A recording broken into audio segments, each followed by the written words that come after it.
Assalamu alaikum students. Today our topic is related to what? Magnetic flux. What is actually magnetic flux?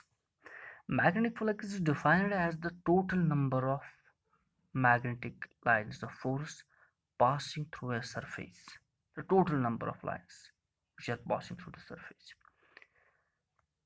The total number of magnetic lines of force passing through a surface is called as magnetic flux.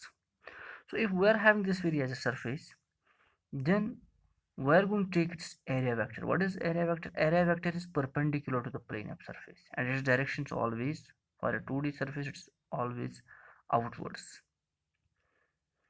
or you can take inwards, but it depends upon the situation.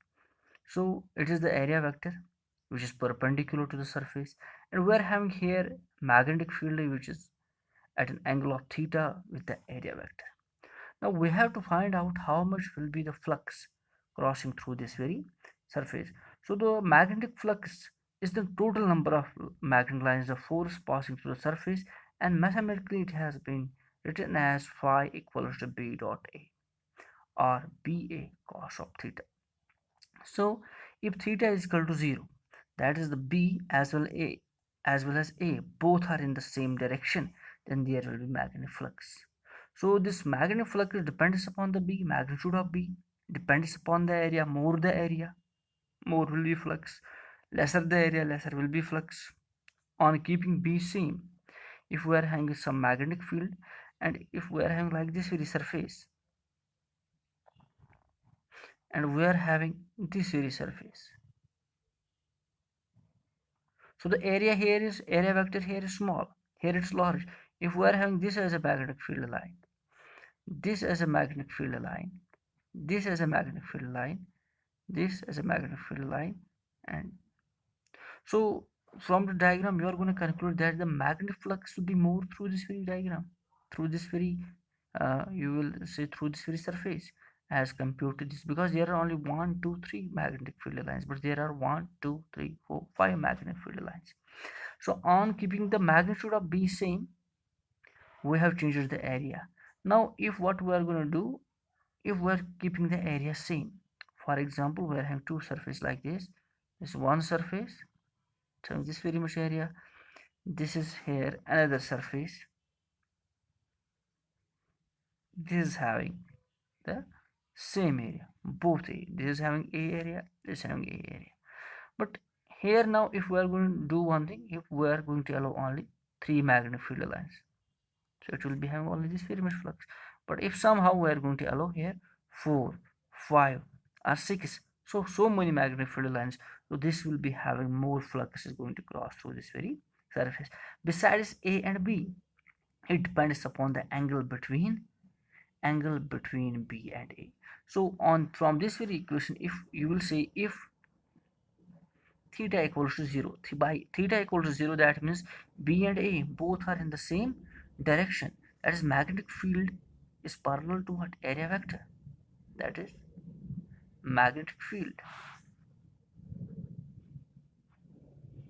Magnetic field is parallel to area vector,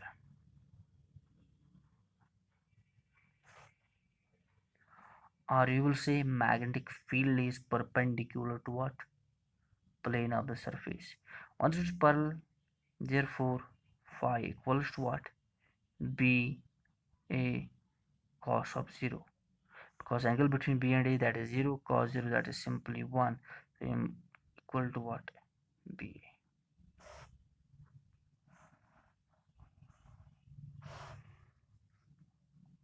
And this is the maximum flux. This flux crossing through the surface is said to be the positive. Why it is said to be the positive? Because area vector and direction of magnetic field, it is said to be as the positive flux, because because because area vector,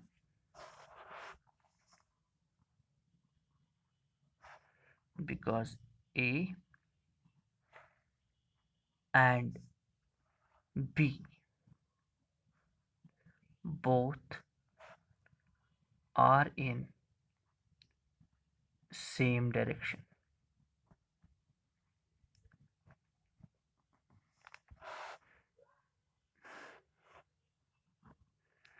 if theta equals to 180 degree. Now if theta is equal to 1 degree, that's area vector is in one direction and the B is in another direction. That is area vector and B are opposite to each other. Are opposite to each other. And what will happen? Then phi equals to what? B A cos of 180. Cos of 180 is minus 180, simply is equal to minus BA.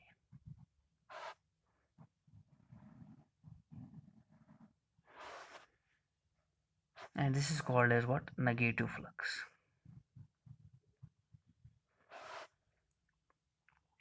Or you can have some another. If theta equals to 90. If theta equals to 90.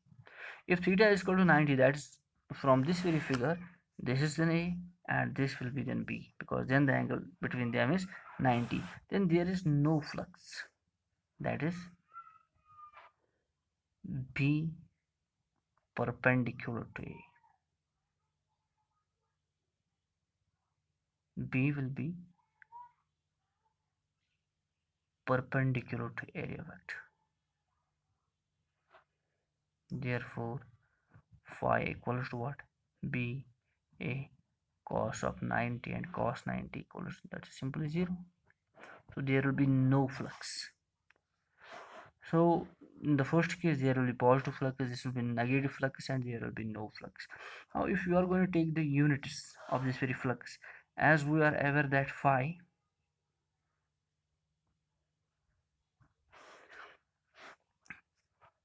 equals to what?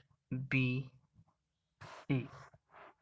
Then the unit of this very phi, if B is expressed in Tesla,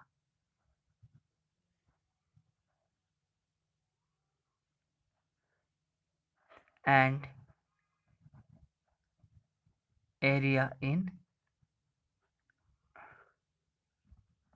meter square, then phi equals to what?